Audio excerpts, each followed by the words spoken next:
Amada Iglesia de Dios, paz a vosotros. Como parte del plan del Consejo Ejecutivo General para este año 2021, iniciamos una serie de 12 videos que tienen el propósito de brindar información sobre mayordomía financiera. Estaremos proporcionando elementos que ayuden a mejorar la administración de la economía de cada uno de los creyentes y sus familias.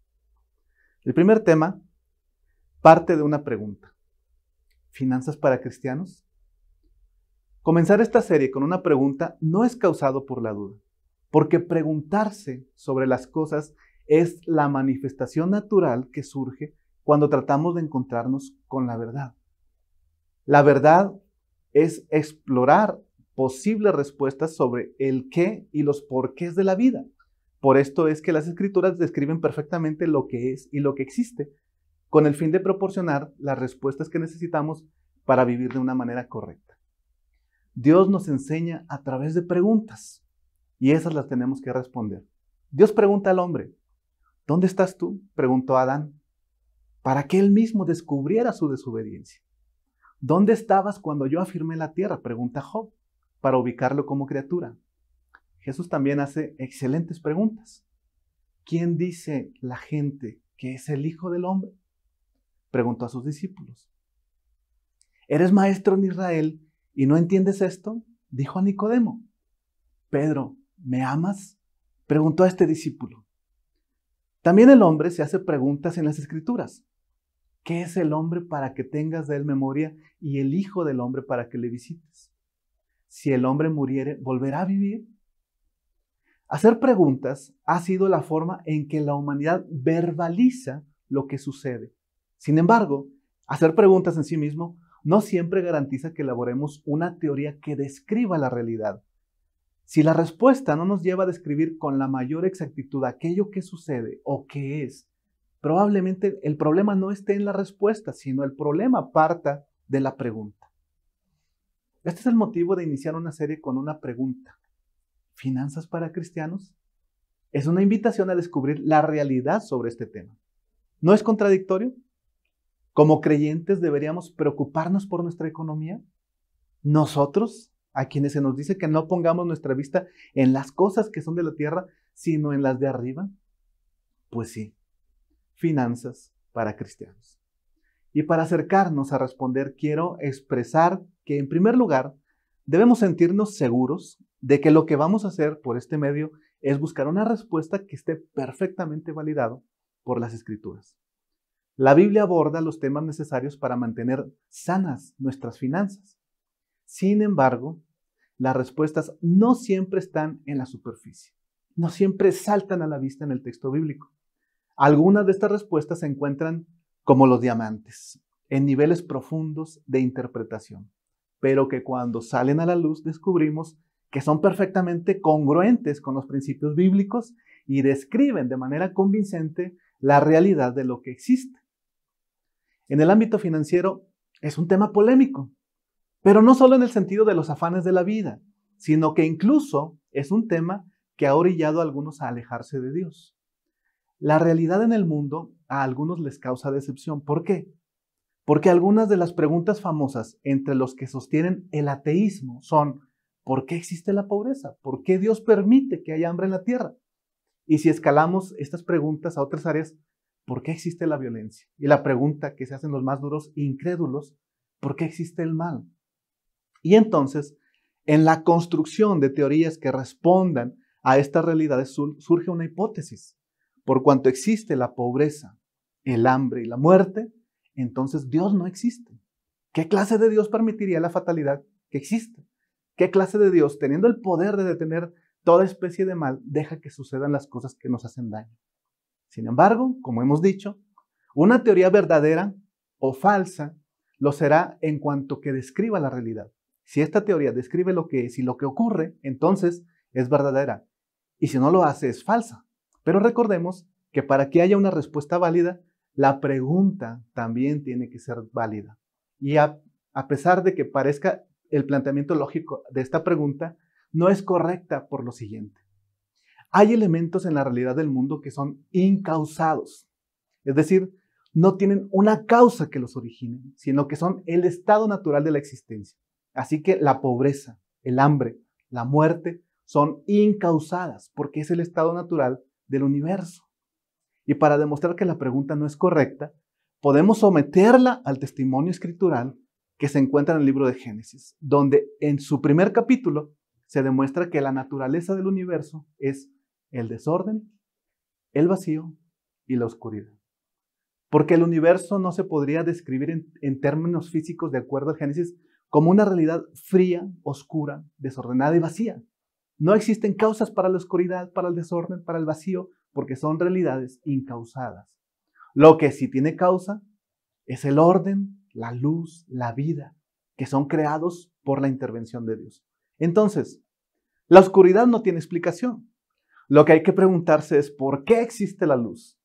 Y es causada por una energía calórica probablemente que genera un espectro luminoso. Entonces el orden tampoco es algo natural. Lo natural es el desorden y el vacío. Esto lo puede verificar con el estado en el que se encuentran los demás planetas del sistema solar. No existen condiciones para que se genere la vida.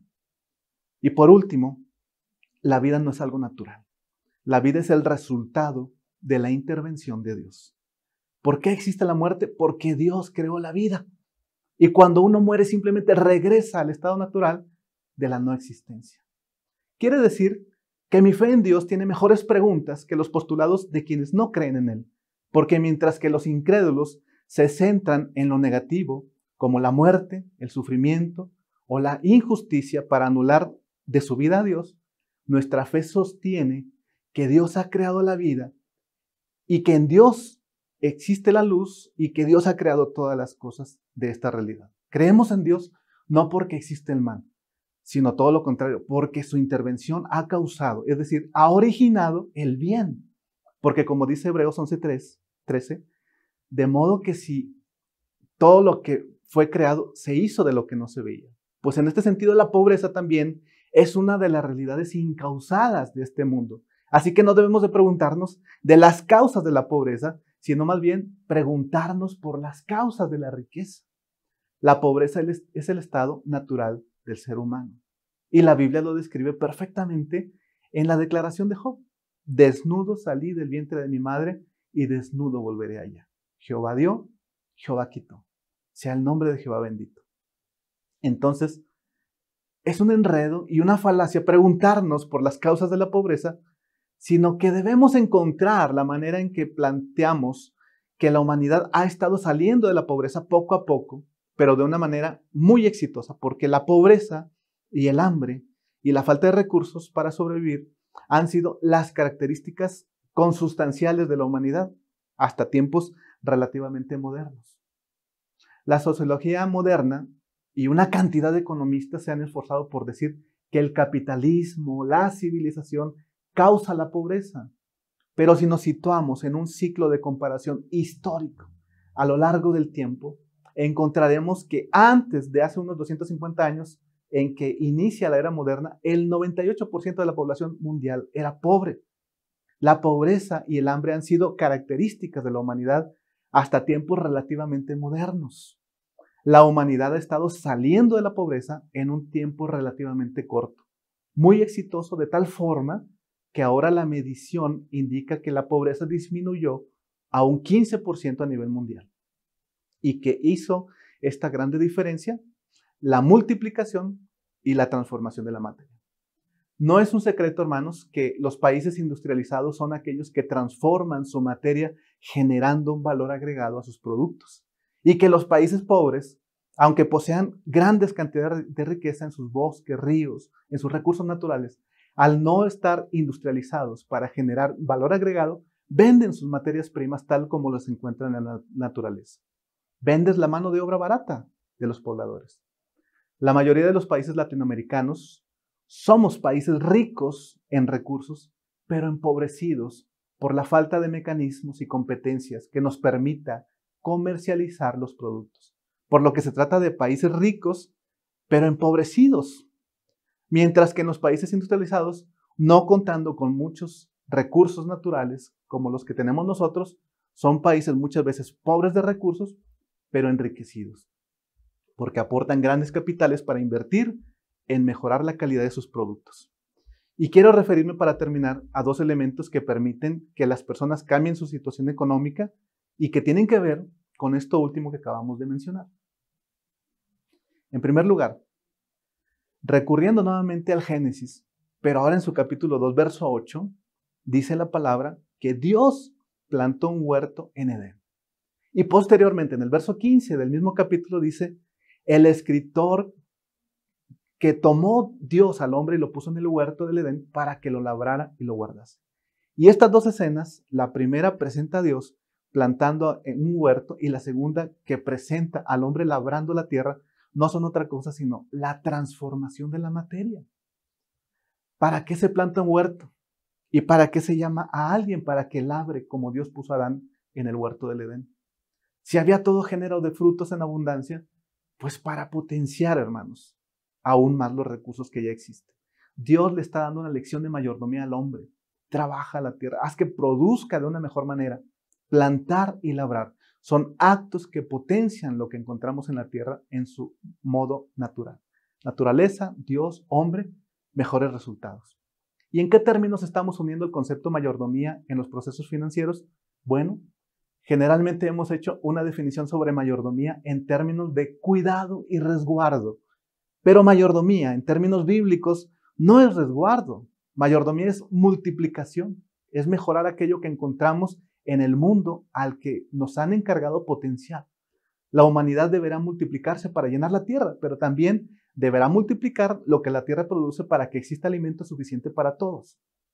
Yo preguntaría, ¿cómo es que ocurre el milagro de que en una ciudad donde usted vive, por ejemplo, miles de personas tengamos comida en la mesa todos los días?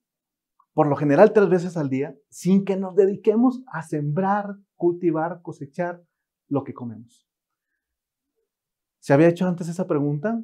Bueno, es que esa es la realidad. Eso es lo que ocurre todos los días, todos los años que usted ha vivido. Esto sucede por la división del trabajo, donde la interrelación de actividades de producción y servicios podemos tener acceso a una alimentación suficiente, es decir, de al menos 2,000 calorías diarias.